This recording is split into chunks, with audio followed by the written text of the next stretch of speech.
Well, hello. Thank you for joining me today again on the Church History Trail. You're very welcome to the programme.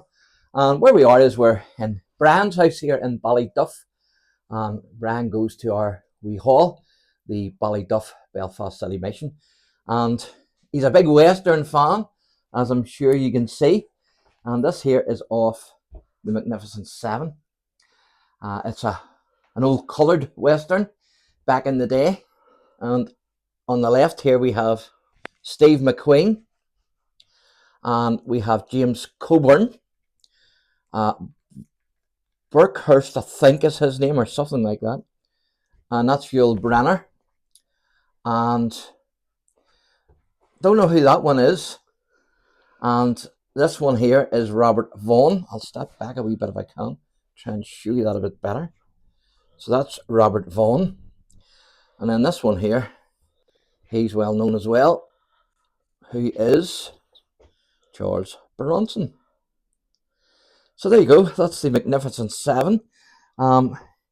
He's also got what's a totem pole, but it's actually a hot stand, an Indian totem pole. And he's also got a wee Indian there in a boat, as you can see, coming up the river. So that reminds me of Last of the Mohicans. But so certainly, Brian, we're going to go in here. Brian's a big Western fan. Hello!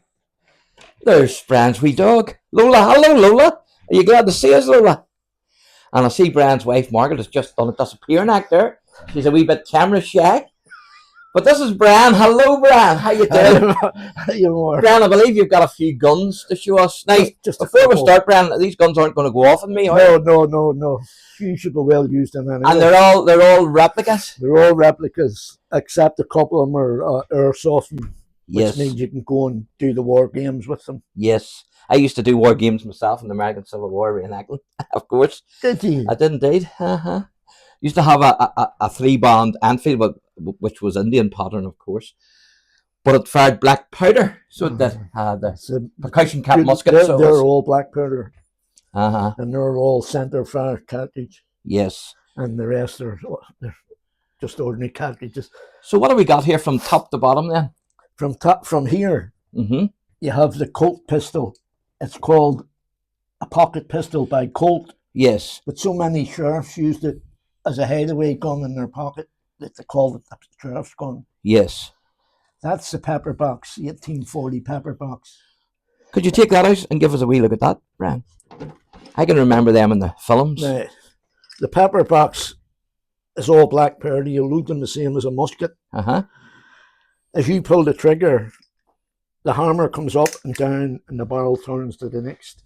You see that going? Yep. I'll just zoom in and let them see it a bit better. And do it again. They have been known. Yep. When you pull the trigger that 6 barrels fire at once. Oh, how it does, I don't know, but it has been known to happen. Aye. The only thing is, that's all right if there's 8 people attacking you. If there's 9, you're dead. No, you need 2 of them. You need 2 of them if there's 9. And what year is that? That's 1840, Brian? 1840. Aye, I see that. I'm going to zoom in and let them see that. And that there's called the Colt Navy. Just show them this here first. See the embellishment. Yeah, 1840 there. You can see that, Brian. Yep. That's an officer's gun. And what's that one? The ratings didn't have it. That's a Navy Colt. Now, Colt and Remington are very much the same. Yes. I was sold that as a Remington. But inspecting it and looking at it, I think it's a Colt. But you can see the fancy work on it, where somebody got it done private. And let's see, have a wee look at that. The imagery there, Brian. There's a lot of detail in that, isn't there? There is indeed. Look at all this here, look, and right up the barrel. And right up the barrel as well, yeah. There's a octagonal barrel on it too. And then that's your plunger for pushing the powder and the ball in. Yes. And as I say, ladies and gentlemen, these are all replicas. They're not the real McCoy. No, they're not the real McCoy. I couldn't afford the real McCoy. And so what's the next one? That gun there sells for around $2,000. That is crazy, Brian, isn't it? Now this is an unbelievable weapon. It's called a Lamat. The cylinder here takes 9 cartridges or 9 bullets. Yep. The bottom barrel is a shotgun. Huh. On Let's this see the hammer, barrel there, the bottom barrel. What? Yeah. My goodness. And you can see the hand grip. And was that a Civil War gun? It was sold to the Confederate Army. Was it? From France. My goodness. See, France, all the gunsmiths were in the north. Yes. And they couldn't get weapons, so they had to buy them from around the world. That's wild, isn't it? And there's a lot of people that. So this would have been used by the Confederacy? Confederacy. My goodness. Feel the weight of it. Mm-hmm. They have something like 5 pounds. Huh. So I'll set that down there in case of... Do you know what year they were produced then, Brian? No, not really. But they're definitely around 58, 59. 1858, 59. Just before the Civil War. Just before the Civil War. Civil War was 60, 61. 61 to 65. And that there is the famous Colt Dragoon. Bring her out to us here. That's the one the Texas Rangers I get her here. This is the one with what, sorry? Oh, but she's heavy, Brian. Texas Rangers. She's definitely heavy. They used the Walker Colt on this Dragoon. They wouldn't use that, would they not? Or the Texas Rangers? Texas Rangers. Oh, they used that, did they? Well, they used them after the Walker was outdated. Aye. That followed the Walker. Oh, did it? And again, there's pattern on that. Is there an inscription on that gun there, Brian? Let's have it, you can see. Where's it at the top? Aye, what does that say? Oh, it's maybe the other way around, is it? Model. Let's see. USMR. Couldn't be in the United States Marine Corps. Aye, model. USMC. MR. Some gun. Right. So now we're on the bottom. This is sort of then. Is this after the Civil War coming into the Wild West? This is the Indian Wars. Yes. And, the Indian Wars. The Gunfeder area. Yes. So this is it. That's a Derringer, is it? This here would be older than those. Yes. That's a Derringer. That used to hide these, and then that have brought them out. No, they had no upper sleeves. Up their sleeves. And just flexed and they shot down into their hand. Aye, that's right. Couldn't beat it. That's right. And how do you load those? There's a strange mechanism. It flicks down like that, and instead of the barrel going down, what have we done? It comes up. Ah, it's strange, isn't it? Normally the barrel would go down like that one there. And does that take 2 shots? 2 shots. I'll show you what I mean. When you flick the Schofield back, goes down, puts the bullets up so you can get them out easy. Yeah. And then you close it back again when you load it. Right, and that's a Schofield then? That's the Schofield. What year would that have been, Brian? Do you know? Schofield, it would be around the late 70s. Well, the model before that was called Smith & Wesson Russian. Yes, I remember the Smith & Wesson. Well, that's the Smith & Wesson made that. That's the Schofield. It was a newer one than the Russian. Yes. But the two of them were supposed to be the most accurate guns ever in the West. And again, this is a gunfighter model with a short barrel. It looks like a gunfighter, doesn't it? See, with a short barrel. Yeah. That's called the Colt Army. Yes. The US Army used them, the cavalry. So they'd have fought the Indians with those? Yes. And the one behind it is called the Civilian Colt. That's a Colt Army, that's a Colt Civilian. And who would have used the Colt Civilian? The Colt Civilian, very civilian, and wanted to buy one. Oh, they would have used them? Well, they could have bought the Army too if they wanted. Aye. But I mean, the Army... But they were Army issue? They were Army issue.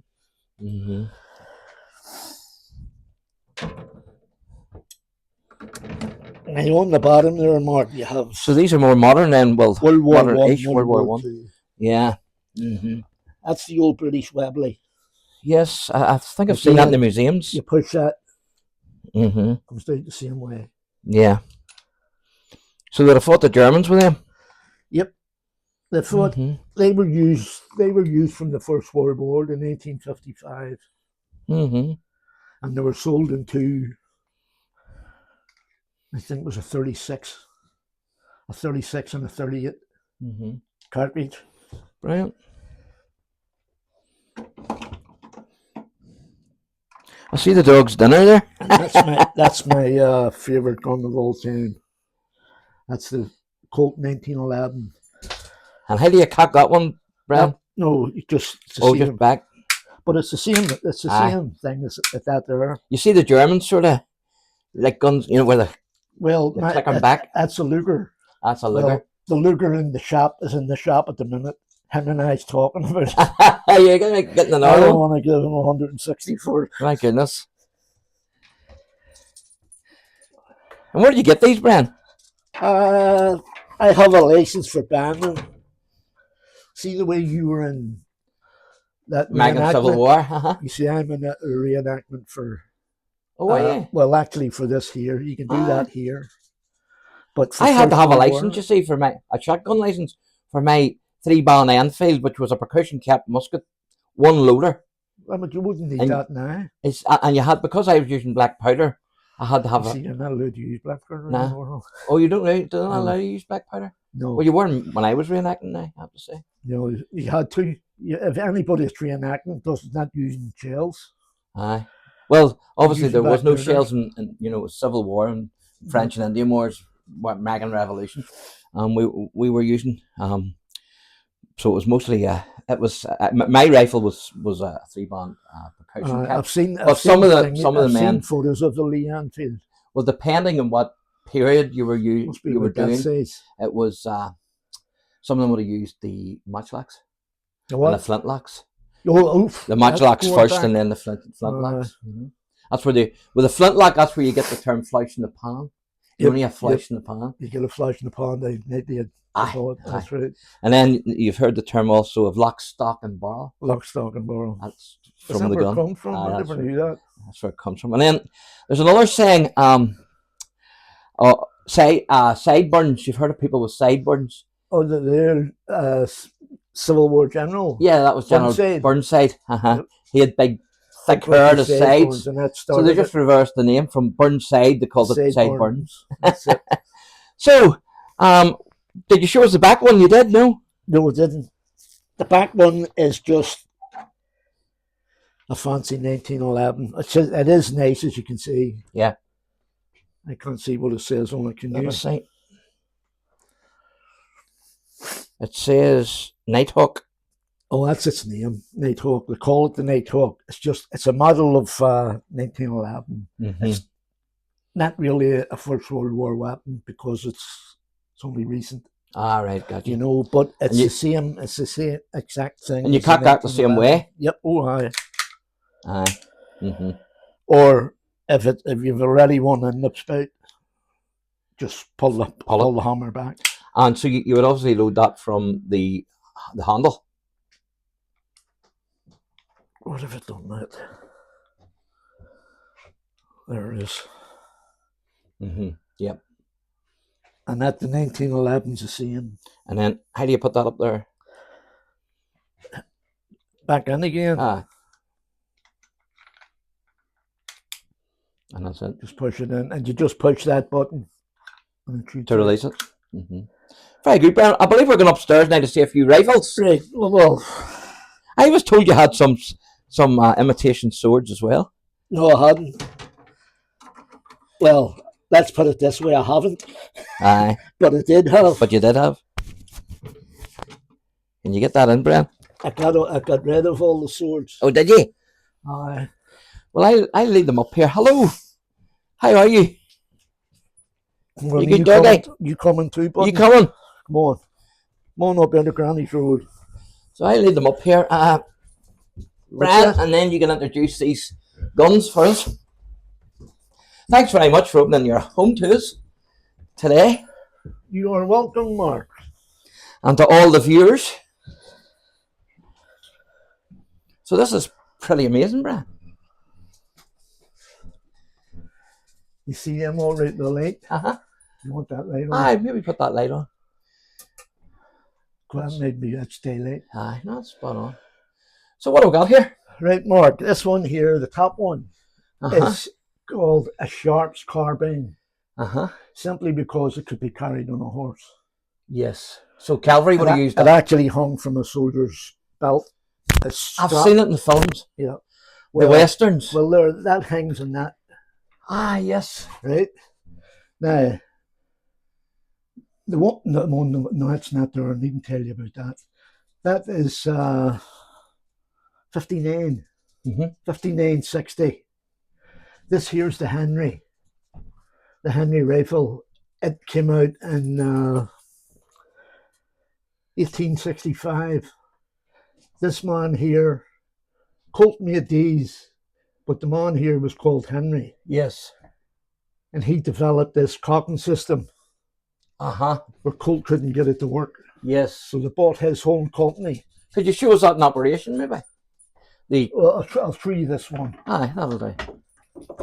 And what is this gun here? This here's an 1866 Winchester. This is the one that the Indians used. Oh, the Indians used that, did they?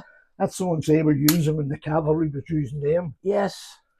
They were fighting. So what year? 17 shot. Around what decade would that have been? 70s? That's 1870s. Straight off, they went from the Civil War straight into the Indian Wars. Yes, because when they were all fighting one another, the Indians was going mad. Aye. They were destroying everything. As I say, that's just a wee lock. That just goes down like that, and back up, and if you put it up, that shoots out. Shoots out. Yep, I've seen that in the westerns. You think there would be a cover in that? You would, wouldn't you? But there won't be a cover. I suppose it's still had the cartridge out. Hey, that one there had a cover. Yes. Can you get it?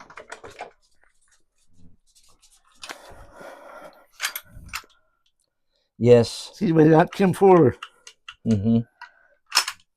That made that a far superior weapon to that. Yes. But people who used that there wouldn't give it away. Yes. They wouldn't change. So. And also, to say that's 1866. And these are the bullets then they would have used, is it? Oh, they use cartridges, and that one there is 1866. This one here, this one on the bed. Yep. 1866. So that's just after the Civil War. That's called. See, because of that, there you've heard tell of the Yellow Boy. No. Well, that's the Yellow Boy, the gun that won the West. Oh, is that right? That there is a Henry. That's the year before that. Yes. And this here's the 73. So that's from 65, this Henry then? Yep. And then what year's this one? This one here? Aye. I think it's 59. 59. It's either 59 or 60. Aye. Game before the Civil War. I've noticed too that you kept a few decorative swords, but that's about it. Let's see. Oh, the samurais. The samurais. You forgot about the samurais, Ran. I like weapons of any description. Oh, sorry, son. That's the replica samurai swords. Yeah. I used to have a replica samurai sword, but it was like a Chinese sword. Now it was blunt, but it was Chinese are straight swords. This one was, the one goes like this here with a big wide blade. That's a scimitar. What is it? A scimitar. A scimitar. That's an Arab one. Well, hello. Enough. Well, I used to have a scimitar. Well, there you go. That is fantastic, Brad. Would you like to stand in front of your guns while I just stand in the corner there while I just over there? There's one there. Where do you put this? You were telling me about one you're hoping to get for the top, Brad. The one that they're hoping to get to the top is called the Sharps carbine. The one that's going on the top is a Sharps Big 50. It's a sniper rifle from the end of the Civil War. Is that right? My goodness. And there was a company in the American Army called Berdan's Raiders. Aye, that's right. They were supplied to them. Every man in it was a sharpshooter. I've heard of them, so I have. Yep. That's right. And another thing too about I said about them the musket that I had back then. It wasn't the bullet. It was called a bullet, but it really wasn't a bullet. It was actually still a ball. So it wasn't like this musket ball. It wasn't a ball. It was called the mini ball, but it wasn't a ball. It was a bullet. It was the first shape of what we would call a modern day bullet. Yes. But what you see the one that goes above it. See the cartridge that they pushed into that there? Yes. It had the musket ball at the end of the cartridge. Oh, did it? the Carby still fired the musket ball. Aye. Well, the way we did it with the muskets, it was a guy called, he was a Frenchman, General Minet, and General Minet, he invented the mini ball. It was named after him because the old ball, the old ball was round. There was no rifling in the barrels. The barrels were the muskets were just like shotguns. Yeah, they were smooth bore. But he invented the mini ball, and he invented rifling in the barrel. Yes. So what happened was that's why they were called mini balls. They were smaller than the normal balls, so it's golden rifling.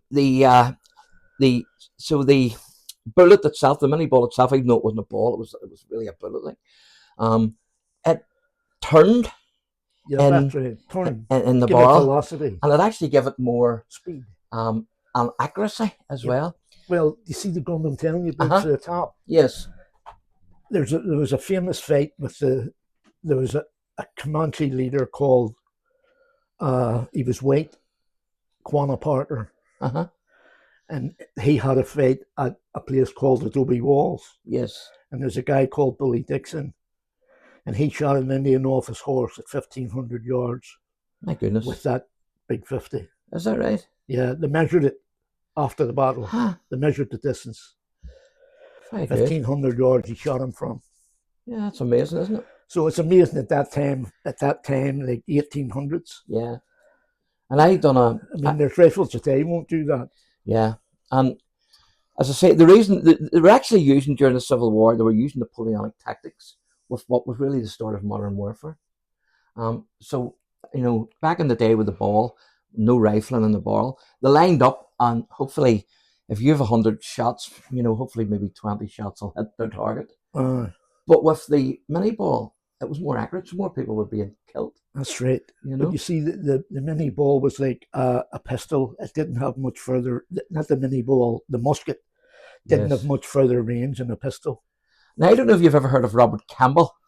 Oh, that's the guy. He went with what do they call it?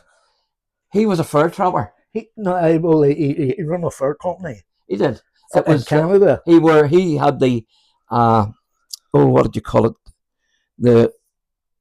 What was the name of it? That was the Mountain Fur Company. It was. Oh, you talking about the Rocky Mountain Company? The Rocky Mountain Fur Company. He started. I didn't know he started the Rocky Mountain Fur Company with another gentleman, and he fought. I done his grave actually. Well, not his grave. He's not buried there, but his ancestors, his father's buried, up in Gorchin. Right. It's near Gorchin. It's what do you call it? I forget the name of the graveyard. It's an old graveyard, but it's not too far. I remember you telling me about that before. Yeah. And like he was rubbing shoulders with some of the guys from the West. Yeah, Kit Carson and people like that. And yet his ancestors, his father and his mother. But sure, look at down the road there, outside Carrick. Yes, Andrew Jackson. Jackson.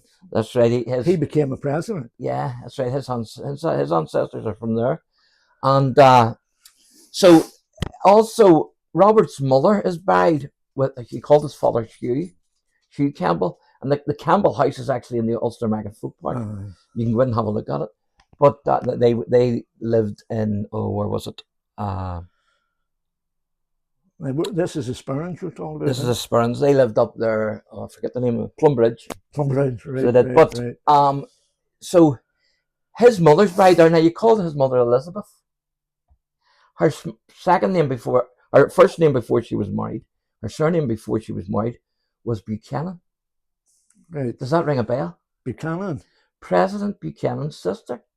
Was it? It was indeed. Isn't that amazing? So when people died here, in here, and Cork old graveyard, the names come to me, and the old monasteries, or at least what's left of it. But they're buried. The Campbell plot is actually a real around it, and they're buried in Hugh and his wife Elizabeth. Elizabeth was the sister of President Buchanan. I think he was the 15th president of the United States, and they're actually buried in that graveyard. So I actually covered those on my channel. Brian, is there anything else you want to finish off with? No, I've nothing left. Absolutely, that's You found all my secrets. that was fantastic, and all the best with your purchasing in the future. Well, I'm still trying to buy 2, and that's me finished. Happy days, happy days. According to the wife, that's me finished. You could start your own army. So there you go, folks. What did you think of that there? Isn't that absolutely fantastic? Thanks for watching, and God bless.